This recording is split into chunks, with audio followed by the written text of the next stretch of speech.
Успешная деятельность Сибальской филармонии во многом зависит от его бессменного коллектива.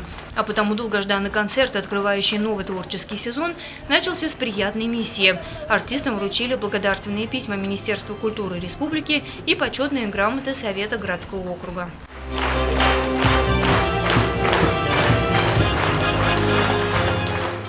Свою деятельность творческий коллектив ведет не только в регионе. Артистов знают и любят и далеко за пределами республики. Филармония делает свой весомый вклад в развитие культурных связей между регионами.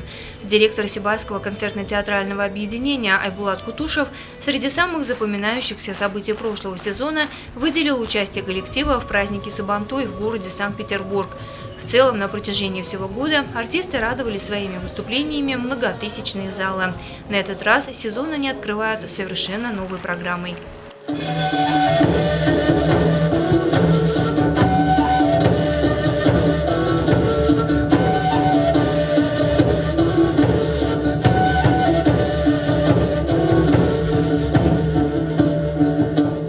Яркие самобытные танцевальные номера стали украшением концертной программы в целом. Высокую тональность мероприятию задали вокалисты, которые, к удивлению, виртуозно сыграли на курае.